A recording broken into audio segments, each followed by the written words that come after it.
Hello, my name is Bryce Famiano, and for my term project I have chosen to analyze the Block Island Wind Farm, America's first offshore wind farm. The reason that I chose to research this topic is because it is along the lines of what I am studying in my major.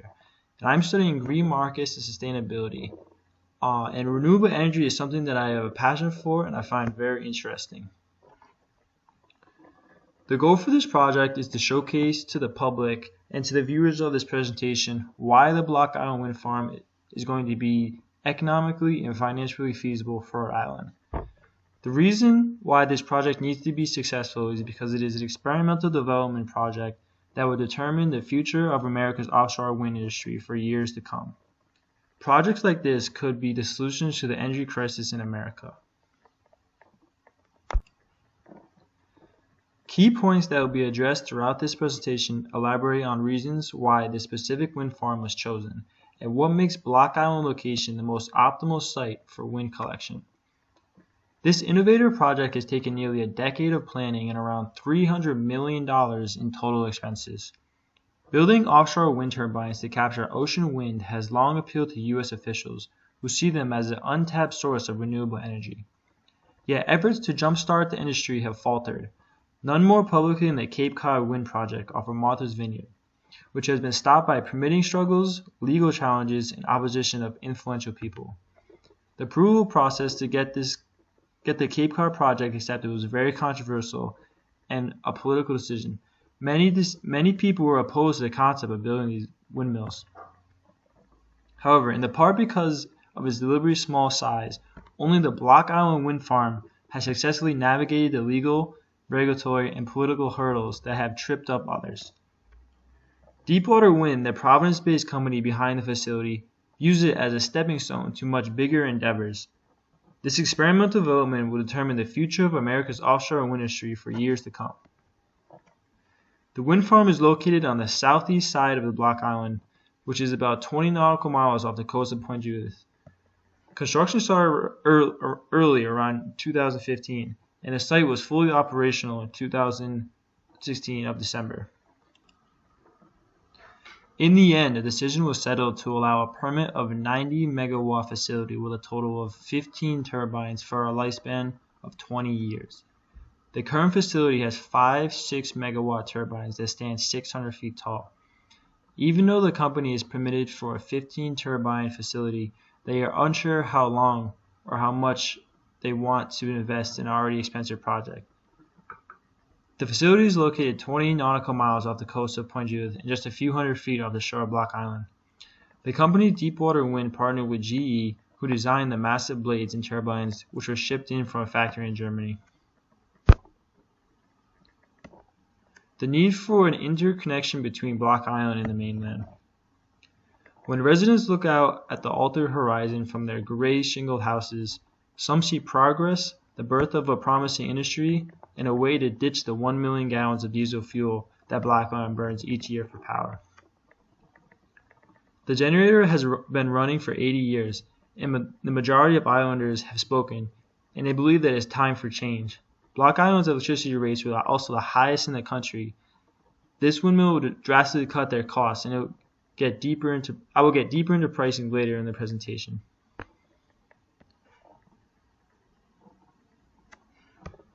The transmission line is a 20-mile-long undersea cable between Scarborough Beach in Narragansett and the Crescent Beach on Block Island.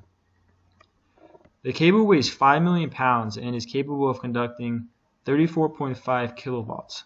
This line is a very important historical marker for Block Island community for reasons such as ecotourism and the mainland power connection that will include a fiber optic cable that eventually might help improve the island's notorious sluggish internet speeds.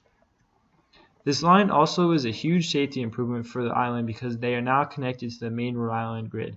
Now, if a storm ever threatens Block Island residents, they will be safer because they are a connection to the mainland.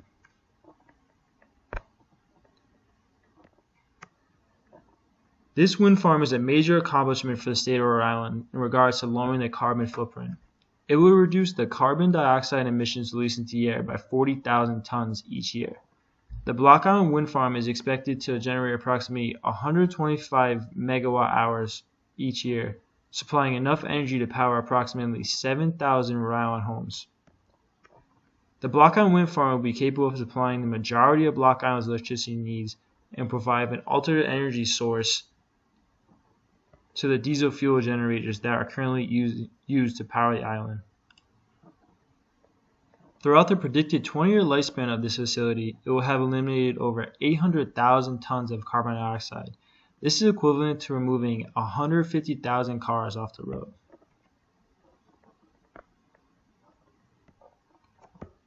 Deepwater Wind executed a power purchase agreement for the sale of power from the Block Island Wind Farm to National Grid. The Rhode Island Public Utilities Commission issued a written order on August 16, 2010, approving the power purchasing agreement, which was upheld by the Rhode Island Supreme Court. Residents who are living on the Block Island can expect to save 40% on their current energy bills due to the use of wind farm. Islanders were paying 50 cents per kilowatt hour. The new price will be 30 cents per kilowatt hour, and they will save over $2 million a year on power. Under a 20-year agreement with the regional utility Deepwater Wind,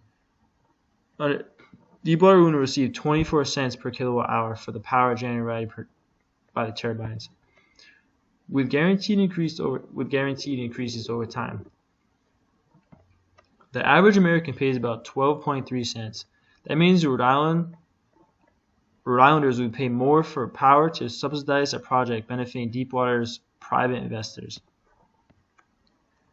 Deepwater Wind will be receiving 24 cents per kilowatt hour. This price is double the wholesale price National Grid pays for electricity. Forbes calculates that if the project runs smoothly, then Deepwater Wind could generate $900 million in revenue throughout its predicted 20-year lifespan.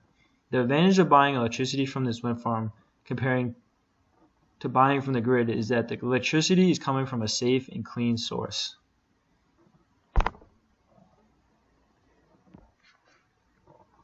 For the next part of my presentation, I've analyzed different onshore wind farms and compared them to the Block Island wind farm. I want to understand why an offshore wind farm was chosen instead of an onshore wind farm. The goal for this project is to determine if the Block Island wind farm is going to be economically and financially feasible in the future. To help me understand this better, I will compare different aspects of each facility, such as the differences of jobs generated, construction, and operating costs, and as well as environmental impacts. The first objective that I analyzed using research from similar builds was the number of jobs generated by installing an offshore wind farm. The results were outstanding. The total amount of jobs that will be generated during the construction phase was 864 jobs. This includes project development teams, on-site laborers, and construction-related jobs. During the operating years, a projected estimate of 11 new permanent jobs will be created annually. These results of Block Island Wind Farm will have a positive impact of the economy in Rhode Island. The Block Island Wind Farm compared to a similar-sized land-based project is very different. The total amount of jobs that will be generated during the construction period of a land-based wind farm is only around 135, and during the operating years, a projected estimate of only 6 permanent jobs that will be created annually. The reason that there is a difference in the amount of jobs is because offshore wind construction is much more complex and requires more materials to construct. Due to the complexity of these offshore wind turbines, they also require more maintenance and more money to keep them operational. The second observation that I analyzed was the total installation cost of both operations. The difference in price ranges from remarkably different from each other. The offshore wind farm on Block Island was $213 million to construct and will cost around $26 million for annual operating and maintenance costs. This includes interest costs and principal repayments. The hypothetical land-based wind farm was with the same characteristics of the Block Island wind farm was only $53 million to construct and would cost around $9 million in annual operating and maintenance costs. There are multiple reasons why these specific results occurred. Land-based wind farms are cheaper because they are closer to existing electric grids and therefore do not require parts that offshore wind turbines do. Other reasons why offshore wind farms are more expensive is because they have larger turbines. They are more sophisticated, they call for more materials, and require experienced construction workers. The last comparison that I will evaluate for these two different facilities are their environmental impacts. Both onshore and offshore wind turbines are very environmentally efficient and low greenhouse gas emitters. The issue with the onshore wind turbines is that the noise pollution, visual pollution, and land occupancy are harming our birds. Although the land-based turbines are financially cheaper, they produce less energy than those based offshore. The problem with offshore wind is the risk of collapse when faced with unpredictable seas and also the additional cost of extra materials. The environmental cost between onshore and offshore wind power is roughly equal. To determine which facility is more eco-feasible comes down to the availability of locations and willingness to pay. Tens of thousands of wind turbines exist in Texas, Iowa, and other states, accounting for about only 5% of the nation's energy generation. Building these structures on land is cheaper and simpler, but the ocean provides stronger and more reliable winds, and the larger turbines in theory can harness vast amount of energy. Offshore wind farms in the United States can be compared to personal computers and other technologies that are expensive in the beginning but grow cheaper and more accepted over time. I suspect that the same will happen as the industry grows domestically.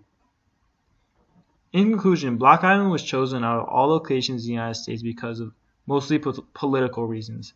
However, another key factor in the role of determining the placement of the wind farm is the frequency and the speed at which wind travels. In the case of Block Island Wind Farm, the turbines are located in an area where the wind speed mean is 21 miles or more. From an economically perspective, I would say that this wind farm is overall very economically feasible and is a good start on the path to a clean and renewable future.